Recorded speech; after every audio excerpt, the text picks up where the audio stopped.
Bonjour, je m'appelle Anne Descosses-Drapeau, j'ai 17 ans et je suis métissée québécoise haïtienne. Dans le cadre d'un projet scolaire, j'ai décidé de faire un documentaire sur des minorités pour en apprendre davantage sur les personnes qui m'entourent. Moi-même étant issue d'une minorité à cause de ma couleur de peau, je dois surmonter des épreuves liées à la discrimination quotidiennement. J'ai alors décidé de m'informer sur la situation de d'autres adolescents pour en apprendre davantage sur leur réalité, épreuves et opinions. On commence de plus en plus à parler des minorités ethniques, mais qu'est-ce qui arrive aux autres? Quand va-t-on commencer à parler des personnes malades, adoptées, autistes, religieux et autres? C'est ainsi que j'ai décidé que moi, j'allais en parler, car après tout, c'est ce qui nous rend visibles.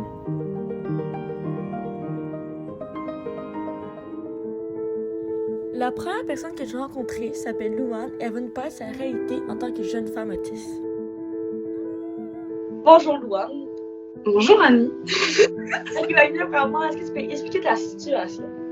Je m'appelle Louane, en ce moment j'ai 16 ans, puis obviously je suis autiste. Je le sais depuis environ 2 ans, je dirais. Les démarches ont été faites il y a à peu près 2 ans. Puis je suis encore dans le processus de mon diagnostic. Dans mon enfance, on avait plusieurs soupçons qu'il y avait une possibilité que je sois au moins neurodivergente ou autiste. Puis plus le temps allait, plus on découvrait. Fait que c'était pas vraiment coulé dans le béton. Ça a vraiment fonctionné étape par étape. Je me sentais quand même différente des autres enfants quand j'étais jeune. Surtout, je dirais au primaire. Souvent, je devais mettre beaucoup plus d'efforts dans tout ce que je disais pour pouvoir filer dans une conversation, pour simplement juste comprendre les codes sociaux. Même que j'écrivais les phrases que je disais qui étaient drôles dans un cahier pour me souvenir puis pour me rappeler. Je faisais ça aussi avec des choses que mes amis me disaient pour me rappeler, pour être capable de tenir les relations. C'est beaucoup plus difficile pour moi d'entretenir des amitiés avec des gens puis de créer des connexions avec mes camarades de classe. Le système d'éducation en ce moment est certainement pas bien fait pour les enfants autistes. On est beaucoup plus mis en punition que d'autres choses. Donc, c'est-à-dire, nos traits autistes sont mis à l'écart et vraiment punis dans le système scolaire parce que le curriculum vitae est vraiment basé sur des principes puis des idéologies qui sont seulement faits pour les élèves neurotypiques, c'est-à-dire les élèves qui n'ont pas de TDAH, les élèves qui ne sont pas autistes, pas dyslexiques. Puis, ce phénomène-là fait justement que nos traits, mais notre personnalité aussi est invalidée. On ne peut pas s'exprimer de la façon qu'on le ferait naturellement. Donc, il faut rentrer dans les codes conformes de l'école, puis c'est souvent très, très draining. Le test pour diagnostiquer les personnes autistes sont juste vraiment très, très biaisés. Obviously, comme dans plusieurs sphères du système médical, le principe même de diagnostiquer est basé sur plusieurs recherches qui sont racistes. Most of the time, les recherches sont faites sur des jeunes enfants blancs, qui sont souvent des petits garçons. Fait que plusieurs traits chez différentes personnes ne sont pas analysés de la façon qu'ils devraient être. Plusieurs personnes sont automatiquement mises de côté quand les diagnostics sont faits. Par exemple, les femmes autochtones, les femmes noires qui sont souvent diagnostiquées avec des problèmes de colère ou des problèmes de comportement, comparé aux autres enfants blancs qui, eux, ont droit à un diagnostic. Donc, c'est vraiment très compliqué, of course, d'avoir un diagnostic. Puis c'est aussi très cher quand on décide d'aller au privé, puisque le public prend environ 2 ans. Ça peut prendre même jusqu'à 3 ans au Québec pour avoir un diagnostic pour autisme. C'est comme ça aussi pour TDAH souvent. Donc ouais, non, c'est vraiment pas adapté, puis on a beaucoup de choses à travailler. Bon, je te laisse parce qu'il est vite. Je fais mon temps. Ok, well, goodbye! Ah, bisous! La personne que j'ai interviewée aujourd'hui est Mathieu. Aujourd'hui, il va nous parler de sa réalité en tant que personne ayant une condition au cœur. On va parler de sujets tels que le système de santé, sa réalisation et son cheminement. Fait que bonjour Mathieu. Bonjour Annie. Ok, premièrement, est-ce que tu peux expliquer ta situation? Ok, premièrement, je m'appelle Mathieu. J'ai 16 ans. Je vais à des Mortagne, ça. Ma situation, c'est que j'ai un problème au cœur, une cardiomyopathie hypertrophique du ventricule gauche. Ça fait que j'ai une paroi dans mon cœur qui est comme plus épaisse. Dans le fond, mon processus mental, tu sais, au début, quand j'ai appris ça, c'est vraiment pas facile parce qu'ils me l'ont vraiment dit comme, tu sais, t'as ça, tu dois arrêter de faire ça, tu dois Puis ils mettent plein de restrictions, fait qu'au début, c'est vraiment tough, là. Je l'ai su, j'avais 12 ans. sais, quand tu l'apprends, c'est tough, là, sur le mental et tout ça, puis j'étais pas triste, mais pas en dépression, mais tu sais, j'étais vraiment comme, j'ai pris un choc, puis avec le temps, t'apprends à vivre avec. Parce qu'il y a d'autres gens qui ont des situations pires que moi, puis je relativise, mais tu sais, ça va de mieux en mieux, mais c'était tough au début pas mal, là. Ben, mon opinion sur le système de santé, je te dirais que ils font du mieux qu'ils peuvent. Finalement, pour être allé à l'hôpital quand même souvent, puis j'y vais encore souvent, c'est sûr qu'il manque vraiment de gens, là, c'est fou, là, tu sais, t'attends tellement longtemps pour faire des tests, puis des trucs comme ça. Puis il manque de gens, mais tu sais, je sais pas, le système est, moi je dirais mal organisé peut-être un peu. Ouais, c'est sûr que je vis différemment parce que, tu sais, avec la maladie vient plein de restrictions. Fait qu'il y a plein de choses que j'ai dû arrêter. Tu sais, j'ai dû arrêter de faire les sports que j'aimais, tout ça. Je me suis reconcentré dans d'autres sports. Puis je dois faire attention à certains trucs pour que je mange. Tu sais, ça change ton quotidien, mais genre, comment dire, tu t'adaptes à un autre mode de vie. Mettons mes amis qui savent tout ça, ma condition, tout ça, ils me perçoivent différemment, mais je dirais dans un bon sens, tu sais, ils font attention à moi, tout ça, mettons. Dans le sens, ils vont toujours surveiller qu'il m'arrive rien, tout ça. Fait que ils me perçoivent différemment, c'est sûr que oui, un peu, mais genre dans mon cas, je trouve que c'est vraiment, tu sais, c'est pas si pire. Restrictions, dans le fond, sur certains sports, je peux pas faire de cardio. Genre dès qu'il faut, mettons, courir, tout ça, je peux pas. Manger, il faut que j'essaye de pas prendre du poids. Ça détériorerait ma condition. Mais c'est principalement ça. C'est surtout relié au sport, parce que c'est comme le cœur de ça. Fait, ben, comment je l'ai su, dans le fond, c'est que ma soeur, elle, qui était à l'époque très, très, très malade, elle est souvent à l'hôpital. Puis à un moment donné, ma mère a juste dit, allons donc faire des tests, toute ma famille, mes deux soeurs et moi.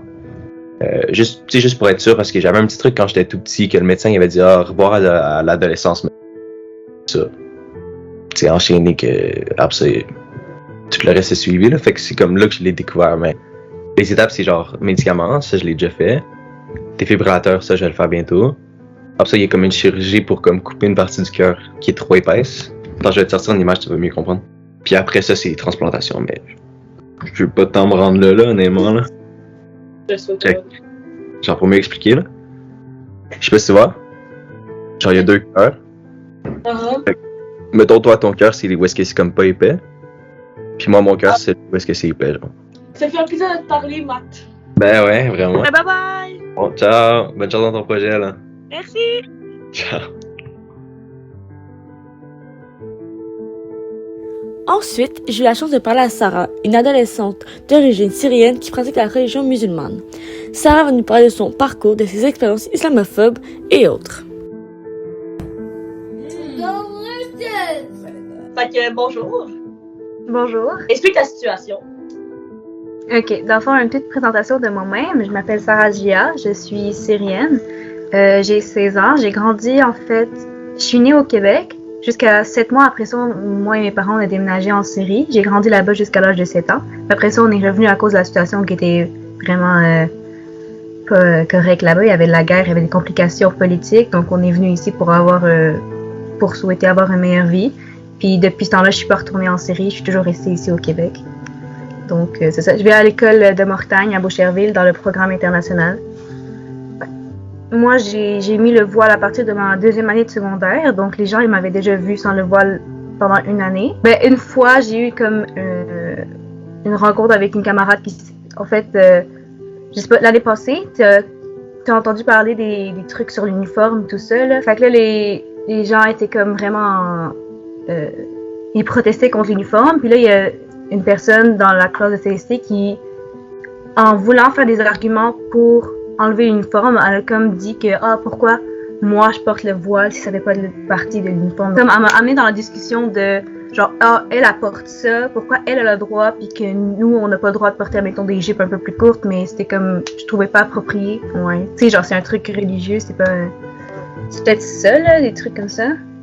Un truc comme l'année passée dans la période d'examen là en juin, j'avais comme du temps pour étudier et tout ça. Moi je suis sortie dehors parce que j'aime ça étudier plus comme en privé. Là, quand j'étais dehors avec mon frère, on était sur le terrain de l'école, puis il y a un groupe de garçons qui ont crié genre Allahu Akbar, qui ont fait comme genre des jokes. Ouais, c'est vraiment dégueulasse là.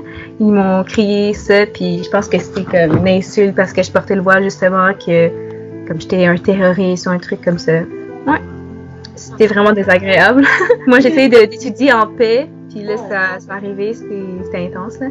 Mais en général, les gens, mettons qu'on a une discussion en cours de CR, les gens ils vont me demander des questions puis je vais répondre. Là. En général, les gens sont compréhensifs puis quand ils ont des questions, ils viennent me demander. Là. Je réponds du mieux que je peux à ces questions. C'est vrai que des fois, les gens qui me connaissent moins, ils sont peut-être moins portés à m'approcher. Comme par exemple la fille que j'ai dit tantôt, qui avait comme était pas dans ma classe. Puis là, elle a comme apporté dans une discussion que moi, je voulais pas nécessairement être dedans parce qu'elle me connaissait pas. Fait que nanana. Non, je sais pas si ça compte comme une microagression, mais quand je travaillais en l'été 2020, j'avais un travail comme guide touristique ici à Contrecœur. Puis là, il y a juste une madame qui est arrivée, puis qui est rentrée, puis elle a juste assumé que je parlais pas français. Fait que ça, elle était genre... Toilet, please. C'était comme genre, je parle français aussi, là. Je suis compétente dans ma job. On m'a mis comme guide touristique, je pense que je suis capable de répondre à des questions, mais j'ai pas vraiment entendu parler de commentaires de la direction en tant que telle. Mais cette année, je t'avais demandé parce qu'il y a une prof qui m'a approchée qui a vu que moi je portais le voile, puis elle a dit moi aussi je suis musulmane, puis en général je porte le voile à l'extérieur de l'école. Puis elle a demandé si elle pouvait le porter vu qu'elle a vu que moi je le portais. Puis encore une fois, à cause de la voie 21, elle se demandait si elle, c'était différent d'une élève parce que c'était une prof et comme en position d'autorité. Fait que moi, j'étais allée voir la direction, on a demandé des questions, puis que c'était pas clair, c'est un peu louche. Mais moi, j'ai jamais eu personne qui me dit genre, oh, tu peux pas le porter. Mais les profs, c'est différent, j'imagine. Imposer ta religion, c'est comme un extrême, mais aussi imposer le fait que personne peut avoir une religion, c'est un peu comme montrer qu'une religion, c'est aussi un autre extrême. Puis qu'est-ce que tu pourrais dire aux gens qui sont islamophobes? Ce serait de peut-être faire plus de recherches, d'être un peu plus ouvert d'esprit, de se référer à des sources qui sont plus fiables aussi. Là. C'est sûr que si tu vas sur Internet, un monsieur qui fait une vidéo parce qu'il a de la haine en lui-même, qui a vécu des trucs, des expériences qui sont négatives, puis là, il met sa haine dans le monde, c'est pas vraiment une source qui est fiable. Là. Finalement, la dernière personne que j'interviewe aujourd'hui est Minji. Mon amie a été adoptée lorsqu'elle avait 5 mois et nous parle de sa réalité en tant qu'asiatique qui a grandi dans un environnement majoritairement québécois, des critères de beauté chez les jeunes de couleur et autres. Bonjour Minji. Bonjour, comment vas-tu, Annie? Ça va bien et toi? Je pète ta forme. Mais je suis contente. Explique ta situation. Ok, moi c'est Minji Boutet. J'ai 17 ans. Je viens de la Corée du Sud. Je suis née à Séoul. Je suis arrivée ici à l'âge de 5 mois parce que je suis un enfant qui a été adopté. Dans le fond, j'ai pas appris que j'étais adoptée. Genre, j'ai toujours su. C'est juste que, en fait, c'est plus la réalisation, genre, parce qu'en étant un enfant, puis en sachant que tu viens pas, genre, tes parents t'ont pas créé, genre, je le savais, mais j'ai plus réalisé plus tard avec... parce que, genre, j'ai grandi dans un endroit où est-ce que c'est beaucoup, mettons, des personnes... on va pas se mentir, c'est pas mal des personnes blanches. Genre, j'ai grandi dans un neighborhood où c'est que des personnes qui sont blanches. En grandissant, j'avais cette mentalité de personnes blanches, mais veux pas, en grandissant, je me suis rendu compte qu'il y a certains trucs qui adhèrent pas à moi parce que je suis pas blanche. Fait que c'est ça. C'est plus une réalisation. Puis j'ai pas mal réagi, c'est juste que, on dirait, je l'ai appris en me faisant intimider. Fait comme, c'est sûr que veux pas, c'était pas très positif comme réalisation, mais j'ai toujours su. Mais c'est vraiment plus réalisé que je l'étais pour elle. Je pense que peu importe t'es qui, tout le monde a ses propres valeurs et ses propres principes. Donc que tu sois adopté ou pas, ça change pas grand-chose. C'est juste que ayant une culture en toi qui est différente de quelqu'un d'autre, puis que cette personne va pas nécessairement genre la comprendre ou genre elle va l'interpréter d'une différente façon. C'est sûr que ça peut être difficile et différent. Je pense que j'ai toujours voulu rencontrer mes parents biologiques. Là, ça dépend pour qui, parce que je sais qu'il y en a qui veulent pas nécessairement les rencontrer, mais comme en grandissant, je voulais vraiment savoir à qui je ressemblais, puis comme si j'avais des points communs, puis je me rattachais à ça vraiment beaucoup, comme quoi que, genre, mais quand j'avais des moments vraiment difficiles dans la vie, j'étais genre, peut-être qu'il y a quelqu'un dans ce monde. Je me disais, peut-être qu'il y a genre cette personne-là qui fait partie de ma famille, loin, genre, relate à qu'est-ce que je vis en ce moment, puis sait qu'est-ce que je vis en ce moment, puis comme peut comprendre. C'est juste qu'en ce moment, j'ai pas contact avec cette personne-là. Fait que peut-être que je manque quelque chose. Genre, j'ai toujours eu genre cette pensée que comme il y a quelqu'un plus loin qui m'attend, genre pour quelque chose, je sais pas, pour rencontrer. Mais c'est vraiment quelque chose que j'aimerais faire éventuellement. Finalement, je voulais parler le coréen fluidement avant pour pas avoir à avoir un traducteur ou une traductrice pour vraiment parler moi-même. Donc c'est un autre but à moi. Entre autres, ben là, j'ai mentionné que je me suis fait intimider au primaire. Là. Donc, je souris parce que mais c'est sûr que ça change. Surtout pour une personne de couleur, de grandir dans un endroit où est-ce que tout le monde est blanc et que toi-même, tu penses que tu l'es parce que tu as été élevé dans ça sans... Genre, j'ai été élevée dans un endroit où est-ce que mes parents m'ont élevée comme si j'étais un enfant blanc. Sans m'introduire à la culture coréenne et tout. Puis je leur en veux pas parce que c'est pas... Je veux dire... C'est comprenable parce qu'eux, ils pensent pas ça nécessairement parce qu'ils m'ont élevé comme ils auraient élevé n'importe quel autre enfant. J'ai pas une enfance difficile. Genre, j'ai quand même bien vécu mon enfance, donc c'était moins pire. Mais c'est sûr que si, mettons, il y avait eu plus de représentation de personnes de couleur dans mon entourage quand j'étais plus jeune, genre, c'est sûr que ça aurait changé beaucoup de choses. J'ai quand même vécu une belle enfance, donc c'est plutôt modéré. Genre, les enfants, c'est vraiment méchant. Genre, je me rappelle que ben tu sais des trucs de stéréotypes, tu sais de tirer les yeux devant moi, des trucs comme ça, ou de dire que j'étais chinoise puis genre tu sais quand t'as un enfant de 6 ans, quand t'as 6 ans toi-même puis un enfant de 6 ans te dit de retourner en Chine puis que toi-même tu sais même pas c'est où la Chine, genre tu sais pas trop comment réagir à ça, puis comme je me suis jamais fait genre préparer à ça non plus parce que comme j'ai été élevée comme un enfant blanc. Fait que j'ai pas eu cette éducation-là de genre, peut-être que les enfants à l'école vont te dire des trucs comme ça, s'ils vont se réagir comme ça. Puis il a fallu que moi-même j'aille chercher l'aide parce qu'à un moment donné, c'était vraiment, c'était pas vivable. Tu sais, je me souviens aussi une fois qu'il y avait une gang de jeunes, de gars, qui m'attendaient en bas des escaliers, tu sais. Puis quand je suis descendue, genre, ils me traitaient de nom, ça m'insultait. Puis tu sais, les affaires de genre, maman chinois, papa chinois, bébé tu mélangé, des trucs comme ça, que genre, à toutes les récréations pendant genre plusieurs jours. J'ai appris comment faire mon maquillage vraiment récemment parce que j'ai toujours fait ce maquillage de blanc en pensant que ça ferait, ben, juste en faisant. Puis je comprenais pas pourquoi ça fonctionnait pas, pourquoi c'était pas beau, pourquoi ça marchait. Tu sais, comme après, le résultat c'était joli dans les vidéos, sur les autres personnes. Puis tu sais, j'ai fait de la danse aussi, puis dans les tutoriels de maquillage pour les spectacles, le make-up faisait bien à tout le monde, sauf en moi. Puis tu sais, j'avais de la misère à comme adapter, puis tu sais, à comprendre pourquoi ça fonctionnait pas. Puis j'ai vraiment catché récemment que c'est parce que je suis asiatique. Il a fallu que je fasse du cheminement moi-même, puis que je grandisse moi-même à travers de ça. Puis c'est comme un... Surtout que moi, j'étais seule, fait que c'était comme un combat genre tout seul. J'ai appris que j'étais asiatique, genre en 6e année. Donc je savais que j'étais différente. Je savais que je venais de quelque part d'autre, je savais que je venais de la Corée, mais comme j'ai réalisé réellement que j'étais différente, que je ne ressemblais pas aux autres personnes, que j'avais les yeux bridés, en amande, que j'étais, tu sais, que plein de trucs comme ça. J'ai réalisé que j'étais asiatique en 6e année. J'avais fucking 12 ans, ça fait pas tant longtemps. Là. Non, j'avais 11 ans. J'avais à peu près 11 ans, 10, 11 ans. C'est quand même, je sais pas, c'est juste triste de penser que j'ai grandi en pensant que j'étais quelqu'un que je suis pas. J'ai eu beaucoup de crises d'identité, de genre, oh, je suis qui, genre, qu'est-ce que je fais dans la vie, puis comme ça m'a vraiment rendu malheureuse à certains points, mais comme, je pense que ça fait de moi, genre, moi. J'aurais pu ne pas les vivre, je pense que j'aurais choisi quand même de les vivre, parce que ça fait que maintenant, je suis une personne qui connaît beaucoup plus de choses sur moi-même que certaines personnes, parce qu'ils n'ont pas à réfléchir par rapport à ça, parce que eux, ça a été donné directement sur un plateau d'or, puis ils n'ont pas à réfléchir.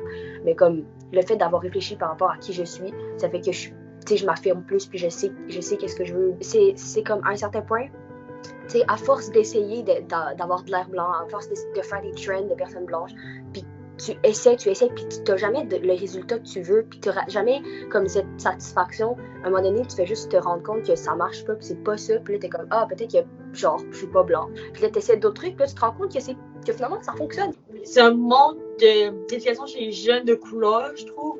Surtout sur leur apparence physique, de se dire oui, tu seras jamais comme cette petite fille blanche-là, mais tu peux être belle à ta façon sans nécessairement essayer de la recopier elle, parce que genre. C'est que je pense que comment moi je l'ai perçu. C'est pour ça que tu sais, je suis pas fâchée comme mes parents qui m'ont pas appris ça parce que c'est pas. Ben, pas que c'est pas de leur travail, mais ça aurait dû être leur travail. C'est juste que en n'ayant pas vécu ces expériences-là de personnes de couleur, eux n'ont pas pensé à m'enseigner ça, genre.